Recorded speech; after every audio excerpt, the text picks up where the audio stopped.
about composite figures or composite shapes, that means that we are combining the areas of shapes that we know.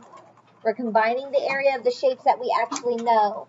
So yesterday, we started off by working through problems like this one, where we split the shape up into shapes that we know. So we know we have a triangle. We know that we have a semicircle. We know how to find the area of the triangle. We know how to find the area of the semicircle. And then we just find those two areas and add them together to get our final answer. That's what we learned about yesterday. So we're going to continue on with that concept of breaking our shape up into parts that we do know and then figuring out the composite area for it. So let's focus on this first shape that we have right here. We happen to have two different rectangles. We have two different rectangles. So I have a rectangle, a large rectangle, and then I have a smaller rectangle. We have a larger rectangle and a smaller rectangle. So we're just going to find the area of both of those rectangles. We're going to find the areas separately, and then we're going to combine those areas together. So notice I'm just going to go ahead and redraw them so that when I'm writing out what the dimensions are, it makes it a little bit easier for me because I can see the picture of it. I need the base and the height for both of the rectangles. So let's start with the blue rectangle. What I just highlighted here in blue, what is the base measurement? 50, right? My base is going to be equal to 50. What is my height going to be equal to? 30. My height is right here on the right side. That is 30. So all I have to do is multiply base times the height. So I'm just going to do 50 times 30, and that's going to come out to 1,500. Okay, now I need to do the same thing for what I highlighted in orange. I need to know the base, and I need to know the height. What is the base of the orange rectangle? 15. What is the height? 20. So again, we're just going to multiply the base and the height together. So we're going to do 15 times 20, and that's going to come out to 300. From there, I just combine the areas together. I just add them together because that's basically what I did when I drew it. I drew them as pieces that were combined together. So I'm going to add those two areas, and I'm going to get 1,800, and that is feet squared. That's going to be the area for my double rectangle here. We're going to go ahead and skip problem number 2. Let's go down to problem number 3. Problem 3 is very similar to example number 1, part A. It's exactly like it, just a different set of numbers, but we are given a triangle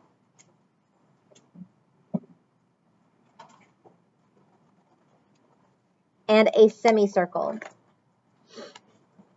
We have a triangle and a semicircle located here.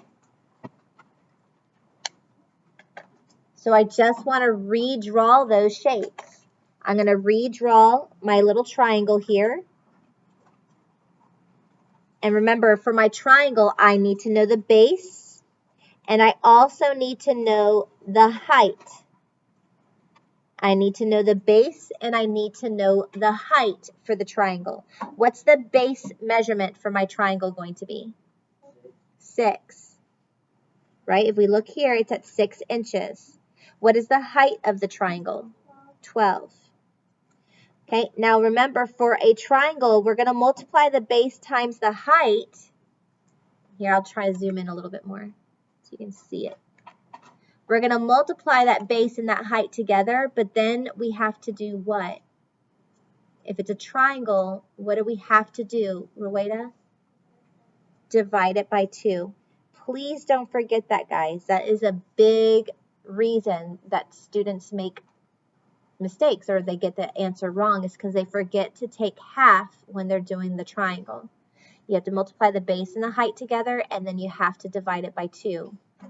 Okay, so we're going to multiply 6 times 12, which gives us 72, and then we're going to divide that by 2. That comes out to 36. All right, for the semicircle, with the semicircle, again, it gives us a measurement of 6, but that's the diameter. We need the radius. So the diameter that was given to us was 6. What does that make the radius? 3. The radius is going to be 3. And our formula is radius times pi. But then because it's a semicircle, it's a half circle, we have to divide that by 2. That semicircle has to be divided by 2. So we're going to take 3 times 3.14, and then we're going to divide that by 2.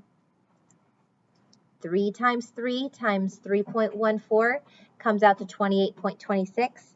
Divide that by 2, we get 14.13. And in the end, we just add. So that'll give us 47.13. 47.13. Or, I'm so sorry, not 47.13. Whew.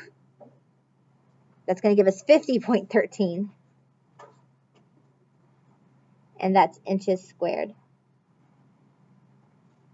50.13. My bad.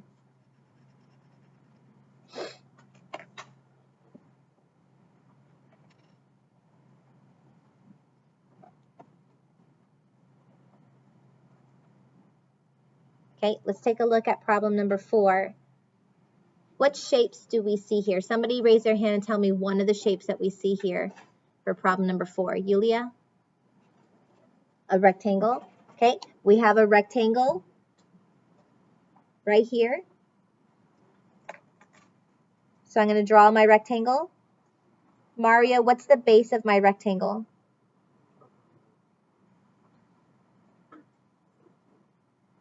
The base. This is the base. What is this base measurement? So what is this measurement right here? 25. If the top is 25, the bottom is also 25. So the base is 25. What's the height going to be, Detaro? The height of the rectangle? 15. Okay, so we have that.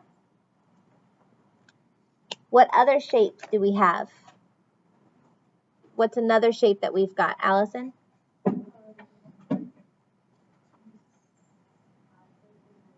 Two half circles, right? We have 2 semicircles, but if we have 2 semicircles, are they identical semicircles? Yeah. So if we have 2 identical semicircles, can I put that together as one circle? All right. So let's write that down off to the side. 2 identical semicircles is the same as one circle. So I don't have to solve for the semicircle and then another semicircle. I can just solve it as one whole circle. I can solve it as one whole circle because these 2 semicircles are identical. If they are not identical, could I put them together as a circle? No. They have to be identical in order for me to piece it together. So I have one whole circle, and the only measurement that I have for that circle is the diameter. I have the diameter being 15. So how do we find the radius? Divide it by 2. 15, half of 15, divide 15 by 2, we're going to get 7.5. We're going to get 7.5. All right, now Now we have it to where we can go ahead and plug in our different formulas. So we know that for a rectangle, we're just going to multiply the base and the height together. So we're just going to do 25 times 15. 25 times 15, what is that? 375. So we get 375. Okay, for the circle, the formula for the circle is radius times radius times pi. Radius times radius times pi. So I'm going to do 7.5 times 7.5 times 3.14. 7.5 times 7.5 times 3.14 comes out to 176.625. 176.625. And then we're just going to add those together.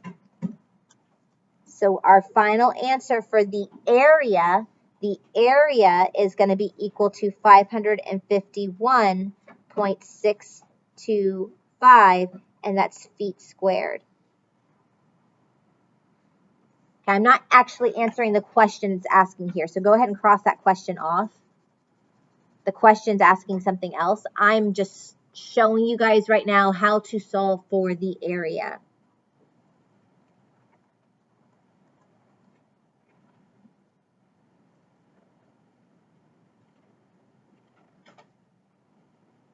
Yes.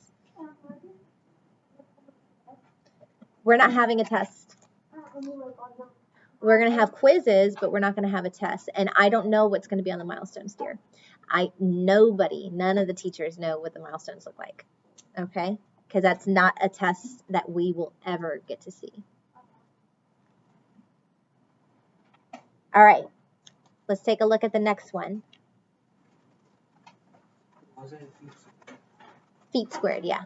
We're just going to do one more because we're running short on time, and I want you to be able to get into your quizzes in a second.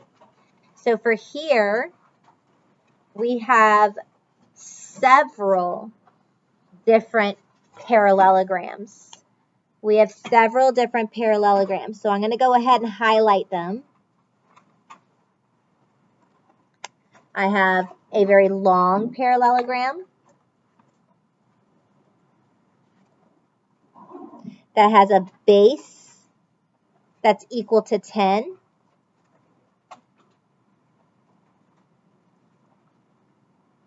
And it has a height that's equal to 2. It has a base that's equal to 10 and a height that's equal to 2. Okay, I have this parallelogram right here.